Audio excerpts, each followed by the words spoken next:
आज मैं आप लोग के साथ 5 ऐसे मिठाई शेयर करूंगी जो बहुत ही झटपट और बहुत ही इंस्टेंट बनती है और इसे बनाने में भी बहुत कम आपको चीज़ों की ज़रूरत पड़ेगी और इसे बनाना भी बहुत इजी है।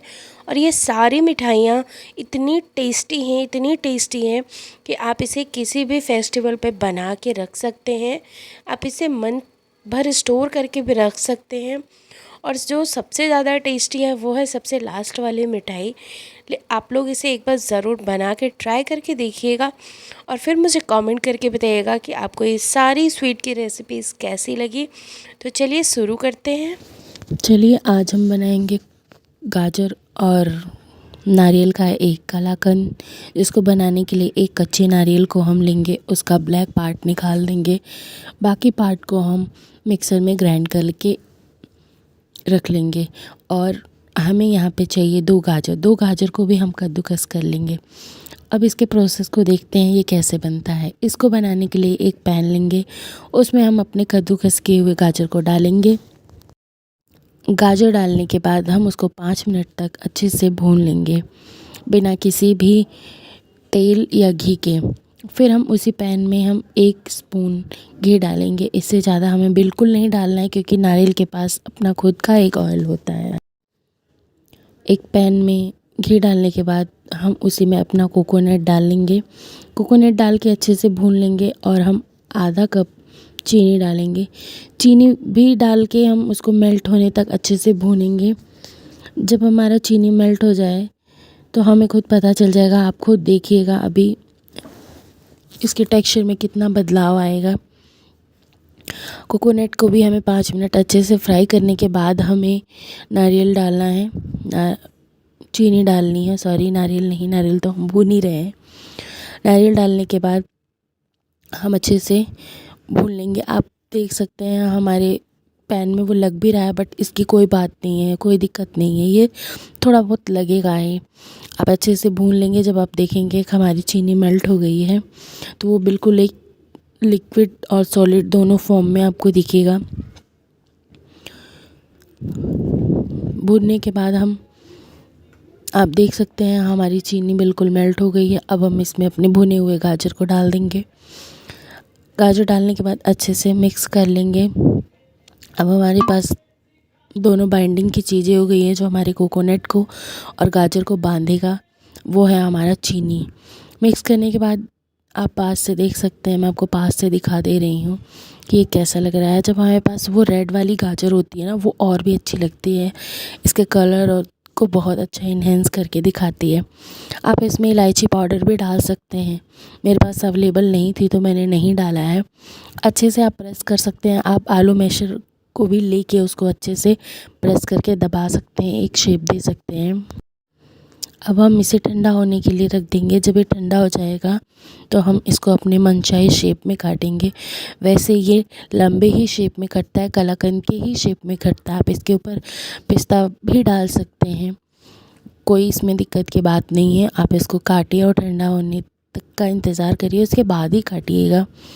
यकीन मानिए बहुत टेस्टी मिठाई बनी थी। आप ज़रूर ट्राई करिएगा, ज़रूर ट्राई करिएगा और अपने विचार, अपने एक्सपीरियंस मेरे साथ ज़रूर शेयर करिए। Thank you so much. चलिए अब बनाते हैं ये दूसरी मिठाई जो बनी है ब्रेड से और ये भी बहुत टेस्टी है। ये ब्रेड से बनी है या फिर किसी और चीज़। तो चलिए बनाते हैं। एक पैन लेंगे, उसमें आधा कप दूध डालने के बाद इसे हम पकाएंगे। हमें इसे 2 से 3 मिनट पकाना है।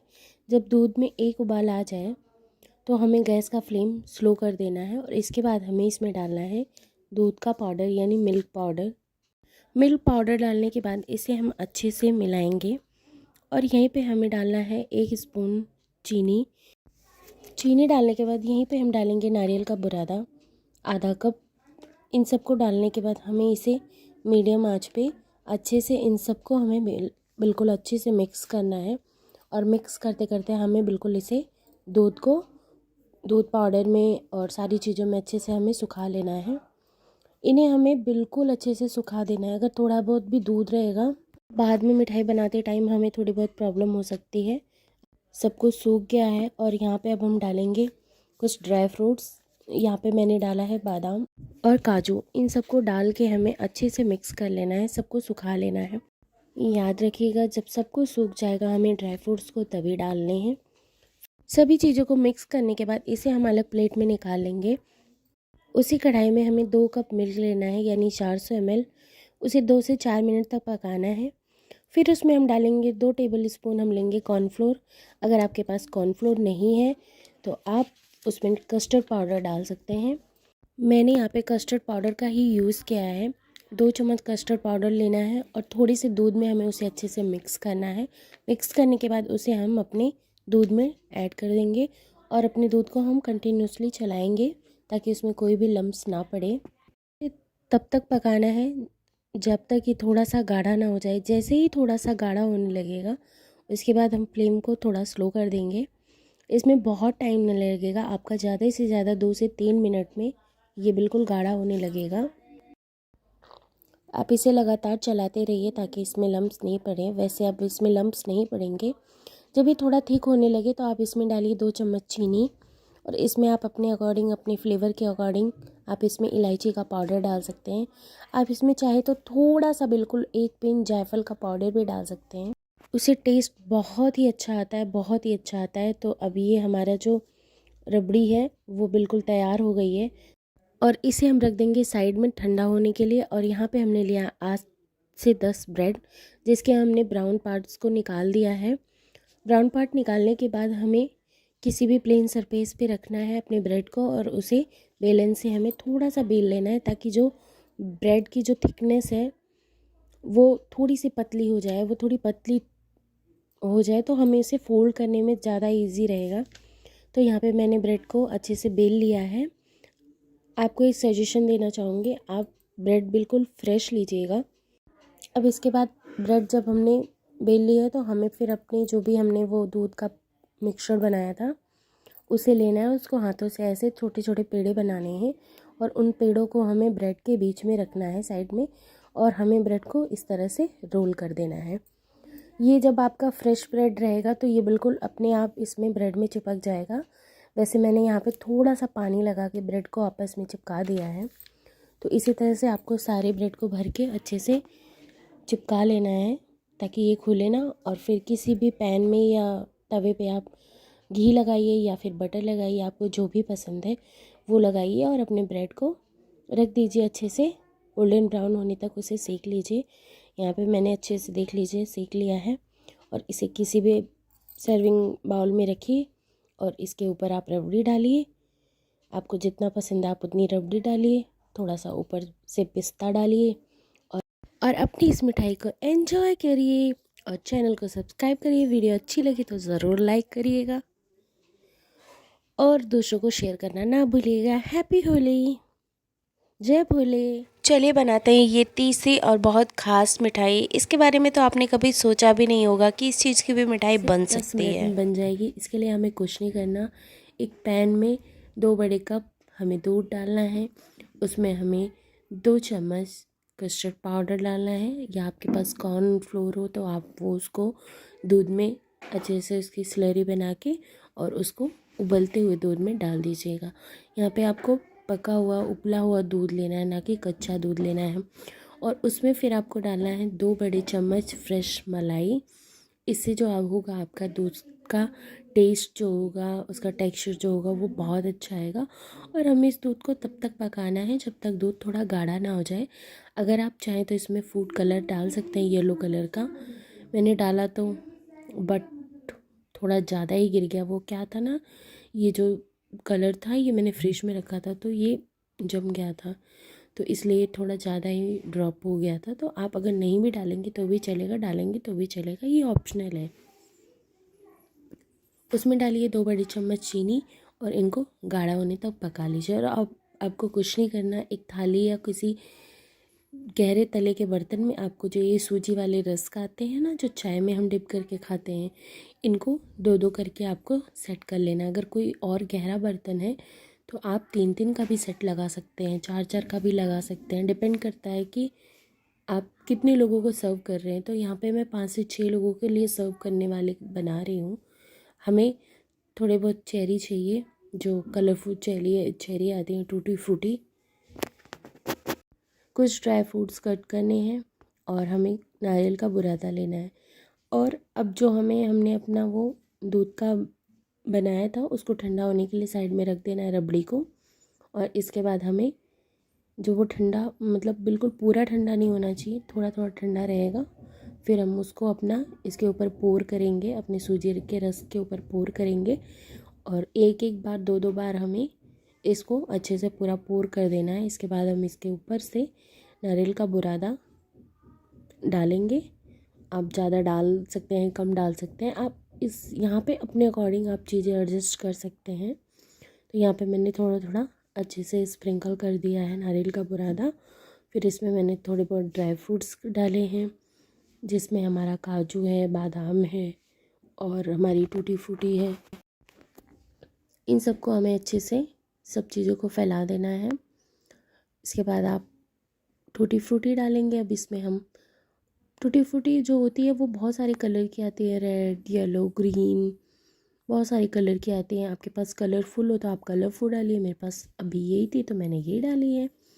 इसके ऊपर डालने के बाद आप अपने सूजी के रस को वापस से उसके ऊपर एक एक रख दीजिए। आप जितने चाहें उतनी लेयरिंग कर सकते हैं। मैंने यहाँ पे सिर्फ दो दो लेयरिंग की है, क्योंकि मैं यहाँ पे 6 से 7 मतलब 5 लोग हैं, तो मैं 2-4 लोगों का एक्स्ट्रा बना के चल रही हूँ। तो इस होली इस मिठाई को आप ज़रूर ट्राई करिएगा। आपको वापस से वही सारे प्रोसेस को दोहराना है। सूजी के रस को रखना है, उसके ऊपर से वापस से आपको रबड़ी डालनी है। दूध को बिल्कुल अच्छे से, मतलब रबड़ी को अच्छे से हमारा जो सूजी का रस है वो सोख कर ले, अच्छे से सोख ले। इसके बाद आप दो कलछल या फिर 3-4 जितना आपको लगे कि अच्छा, जो ये नीचे साइड में गिर रहा है ना, इसको आपको टेंशन लेने की ज़रूरत नहीं है। आप बाद में स्पून से वापस से इसको इसके ऊपर पोर कर सकते हैं, कोई दिक्कत नहीं है। और साइड में रहेगा तो आप जब सर्व करेंगे तो थोड़ा बहुत रबड़ी हमें साइड में से भी मिल जाएगा, तो कोई दिक्कत नहीं है। आप अपने अकॉर्डिंग चीज़ें एडजस्ट कर लीजिएगा, कोई प्रॉब्लम नहीं है। वापस से आप उसके ऊपर नारियल लगाइए, कुछ ड्राई फ्रूट्स डालिए जो भी आपको है, वापस से थोड़े बहुत नारियल डालिए, ड्राई फ्रूट्स डालिए। अगर आप और लेयरिंग करना चाहते हैं तो और लेयरिंग कर दीजिए और इस मिठाई को रख दीजिए। मैंने यहाँ पे ऊपर से फ्रेश रोज़ पेटल्स डाले हैं, जो देखने में बहुत अच्छे लग रहे थे और वैसे भी बहुत टेस्टी बनी थी ये मिठाई। इसमें हमें ज़्यादा मेहनत नहीं करनी, मात्र 5 से 10 मिनट में मिठाई बनके तैयार हो जाएगी। अगर वीडियो अच्छी लगी हो तो इस वीडियो को लाइक करिएगा, शेयर करिएगा, कमेंट करिएगा और चैनल को सब्सक्राइब जय भोले एवरीवन। तो चलिए आज हम बनाएंगे गुलाब जामुन। ये सिर्फ़ और सिर्फ 1 कप सूजी से बना है और आप खा के विश्वास नहीं करेंगे कि ये सूजी से बना है। बहुत टेस्टी बनता है और इसको बनाने में सिर्फ़ और सिर्फ 20 मिनट लगेंगे, इससे ज़्यादा का टाइम नहीं लगेगा। आप लोग एक बार ज़रूर ट्राई करिएगा। तो चलिए बनाते हैं। सबसे पहले हम एक कढ़ाई लेंगे, उसमें हम डालेंगे 2 बड़े चम्मच घी। घी डालने के बाद घी को थोड़ा सा हम गर्म करेंगे, उसके बाद उसमें हम डालेंगे 1 कप सूजी। आप जिस भी चीज़ से मेज़रमेंट करिएगा उसी चीज़ से सारे मेज़रमेंट करिएगा। और साथ में 1 मिनट भूनने के बाद आपने डालना है उसमें 2 कप दूध। सिंपल सा नाप है इसका, 2 कप दूध, 1 कप सूजी, 2 बड़े चम्मच हमें इसमें डालने हैं घी के। और साथ में हमें उसी चम्मच से, जिससे हमने घी डाला है उसी चम्मच से हमें 2 बड़े चम्मच हमें मिल्क पाउडर डालना है। और इन सबको हमें अच्छे से आपस में मिक्स करना है, एक बाइंड करना है हमें। इसके बाद इसे क्या करना है, हमें किसी भी प्लेट में निकाल देना है ताकि ये डो हमारा जो है वो ठंडा हो जाए। इसको हम रख देंगे ठंडा होने के लिए। बहुत ज़्यादा हमें इसे ठंडा नहीं करना है, मतलब गुनगुना, जैसा गुनगुना पानी रहता है ना कि हम हाथ से उसे टच कर सकते हैं, काम कर सकते हैं, उस हिसाब से हमें इसे करना है। तब तक हम दूसरी साइड चाशनी बना लेते हैं। यहाँ भी सिंपल सी चाशनी है। 2 कप चीनी, 2 कप पानी लेना है, साथ में इलायची पाउडर डालना है, 5 मिनट इसे बॉईल करना है और अपनी चाशनी बनके तैयार हो जाएगी। उसे भी हम साइड में रख देंगे। और जो है डो हमारा वो भी ठंडा हो चुका है। इसे हम अच्छे से मसल लेंगे, मसल के इसका एक सॉफ्ट डो तैयार कर लेंगे। जैसे हम आटा गूंथते हैं उस तरह से हमें इसे अच्छे से मसल लेना है, उस तरह से इसका एक डो बना के तैयार करना है। उसके बाद आप इसे छोटी छोटी लोइयाँ बनाइए, मतलब गुलाब जामुन बना लीजिए। आप किसी भी शेप में बना सकते हैं। पहले के टाइम में बचपन में आता था ये शाम को बेचने गलियों में, तो बच्चे इसे बहुत प्यार से खाते थे। तो मैंने बस वही चीज़ें ट्राई की हैं। तो सारी लोइयाँ बना के मतलब गुलाब जामुन बना के आपको तैयार कर लेना है। फिर आपको कढ़ाई रखनी है, उसमें आपको तेल गर्म करना है या घी, आपको जो अच्छा लगे आप उसमें फ्राई करिए। आपने क्या करना है, तेल को मीडियम गर्म करना है, बहुत हल्का गर्म होना चाहिए। इसके बाद आपने क्या करना है, अपने गुलाब जामुन को डालना है और आपने उसे किसी भी स्पैचुला से बिल्कुल नहीं चलाना है। जिस तरह से मैं दिखा रही हूँ कढ़ाई को हिलाना है, इसी तरह से गुलाब जामुन को गोल्डन ब्राउन होने तक आपको फ्राई करना है। और इसके बाद एक एक करके सारे गुलाब जामुन निकाल लीजिए और आप देखिए बहुत अच्छे बने हैं, एक भी फटा नहीं है। आप इस तरह से फ्राई करेंगे तो एक भी गुलाब जामुन फटेगा नहीं, क्योंकि जो सूजी होती है वो गरम ही बहुत सॉफ्ट हो जाती है। मतलब अगर आपने सूजी को गरम तेल में डाला तो वो थोड़ी बहुत क्या होती हैं, फैलने के चांसेस रहते हैं। अगर आपने किसी भी स्पैचुला से उसे चलाया और फिर इसे आप निकालिए और जो आपने चाशनी बनाई है उसके अंदर डाल दीजिए। अगर आपसे 7 से 8 घंटे वेट नहीं हो रहा है तो 4 से 5 घंटे वेट करिए और इसे एंजॉय करिए। आप चाहे तो इसे नारियल के पराठे में कोट भी कर सकते हैं, उससे भी टेस्ट बहुत अच्छा आता है।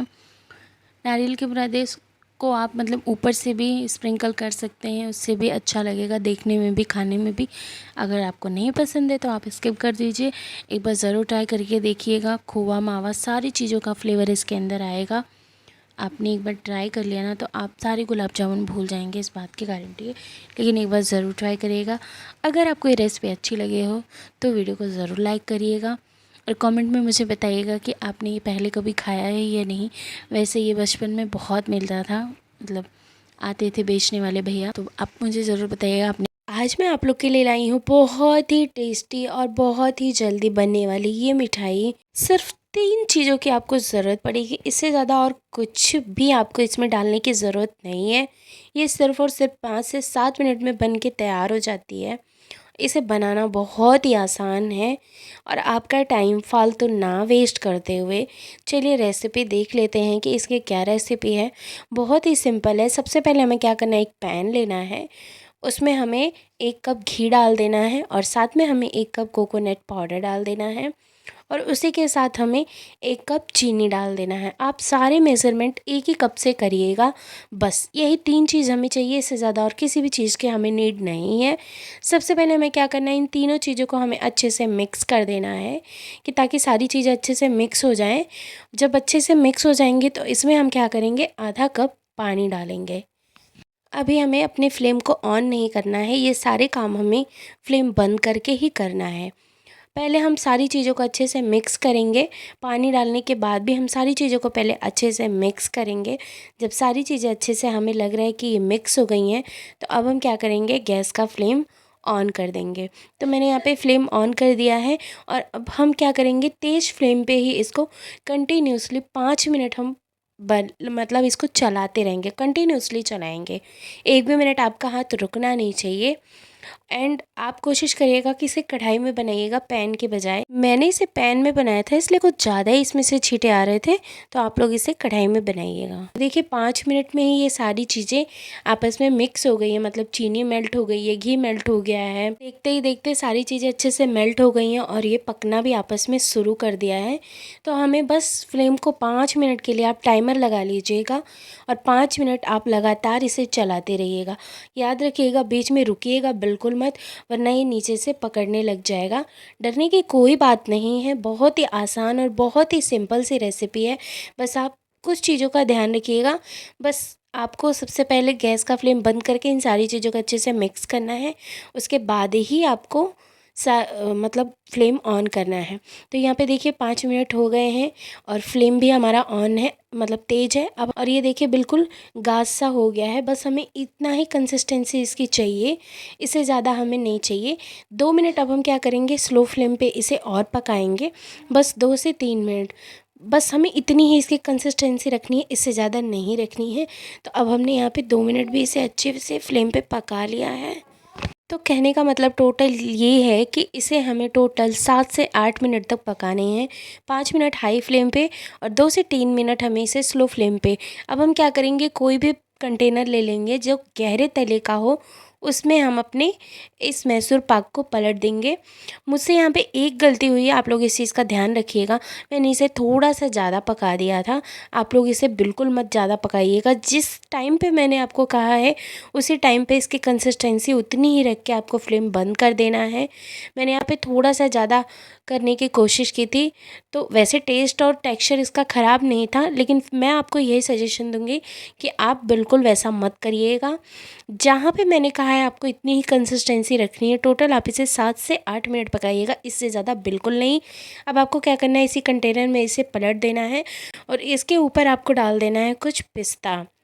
बारीक कटे हुए आप पिस्ता इस पर डाल दीजिए और इनको भी थोड़ा सा अच्छे से प्रेस कर दीजिए और इसे ठंडा होने के लिए 10 मिनट के लिए बाहर ऐसे खुले में छोड़ दीजिए। 10 मिनट बाद आप क्या करिएगा, इसमें हल्का सा कट लगा लीजिएगा।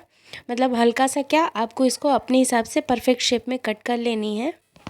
तो मैंने यहाँ पे अपने हिसाब से इसके छोटे छोटे पीसेस कट कर लिए हैं। अब हम इसे क्या करेंगे, एक ट्रे लेंगे और इसको हम पलट देंगे। पलटने के बाद हम क्या करेंगे, इसे छोटे छोटे पीसेस में तोड़ लेंगे। मतलब जितने पीसेस में आपने इसे कट किया था जिस हिसाब से, बस उतने पीसेस में आपको इसे कट कर देना है।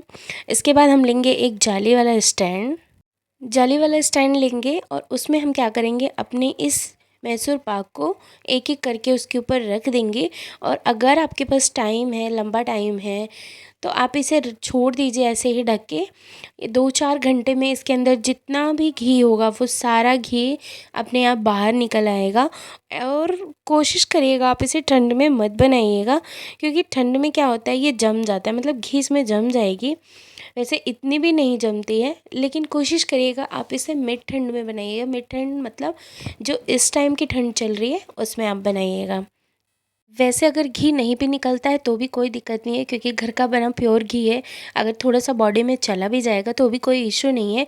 घी भी हमारी बॉडी के लिए अच्छा होता है, क्योंकि घी जो होता है वो गुड फैट होता है, जो हमारी बॉडी के लिए बहुत अच्छा होता है। तो मैंने इस तरह से इसको स्टैंड पे रख दिया है सारा, और अब मैं इसे रात भर के लिए ढक के छोड़ दूँगी, क्योंकि मेरे पास काफ़ी टाइम था तो इसलिए मैंने इसे रात भर के लिए छोड़ दिया और इसमें से सारा एक्स्ट्रा घी निकल गया था। तो लीजिए, यहाँ पे तैयार है आपकी कोकोनट मैसूर पाक। इसे बनाना बहुत ही आसान है। आप लोग बिल्कुल टेंशन मत लीजिएगा कि आपका घी, आपका चीनी, आपका कोकोनट वेस्ट होगा। 100% गारंटी है आपकी ये रेसिपी फेल नहीं होगी। और अगर आपको लगता है कोई प्रॉब्लम होती है तो आप मुझे कमेंट करिए, मैं आपको तुरंत रिप्लाई करूँगी। लेकिन एक बार बना के इसे ज़रूर ट्राई करिएगा। मैं सच बता रही हूँ, ये बहुत टेस्टी बनी थी। और अगर आपको वीडियो अच्छी लगी हो तो प्लीज़ लाइक कर दीजिएगा, दूसरों को भी शेयर कर दीजिएगा और चैनल को सब्सक्राइब ज़रूर करिए।